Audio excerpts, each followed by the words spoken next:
दोस्त सब की करे छले हाँ। कि सुहाग रात के दिन में अपन कन्या के पहले मुंह देखे के ओकर बाद फिर ओकर दूध पियल जाए।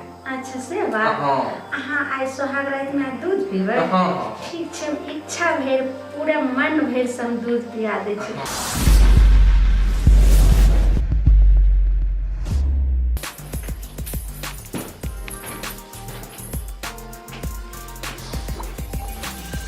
पहले से आबि के बैठल छियै? अरे ललिया आ गेल छले अहाँ के जगह पे। हम पता नहीं अहाँ समझ के कथी कथी बोल देली, कुछ समझ में नहीं आवे। ई की बाजि रहल छियै? हां हमर बहिन त हमरा रूम में आइबे नहीं सकै छै। आके बैठल छले अभी ओकरा हम भगलिए डांट के थप्पड़ दिलिए कहली कि भाग यहाँ से। आहे बोले नहीं वे हमरा बहिन के। हम अहाँ के बहन के कहला बोलावे? अहाँ बताओ अहाँ से झूठ बोलबे हम आज के दिन में प्यार करल जाए कि झूठ बोलल जाए?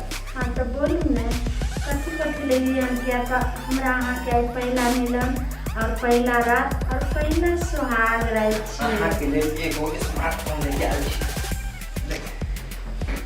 ई अहाँ के लिए हम नया फोन लेके आयल छी।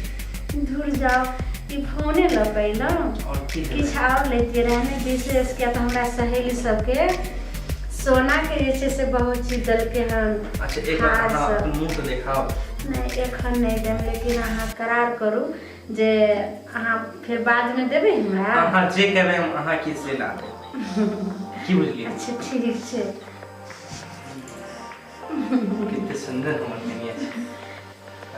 कथी कहै छलिए हमरा बहिन के हम सुनलो जे दूध हां तो वही कहै छलिए कि हमर दोस्त सब की कहै छले कि सुहाग रात के दिन में अपन कन्या के पहले मुंह देखे के ओकर बाद फिर ओकर दूध पियल जाए। अच्छा से बात। अहाँ आइ सोहाग रात में दूध पीबै?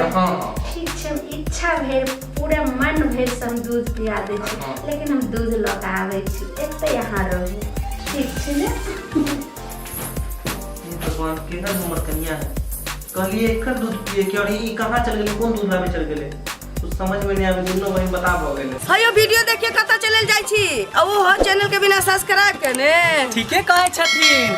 अगर नया नया मैथिली कॉमेडी वीडियो देखबा के है तो अखने झट सन मैथिली नाटक यूट्यूब चैनल के सब्सक्राइब करू, लाइक करू और शेयर करू। और हाँ कमेंट करना नहीं भूलबा और बेल आइकन की दबा देबा ताकि कोई भी वीडियो हमार सबके सबसे पहले अहाँ तक पहुंच सके। नमस्कार।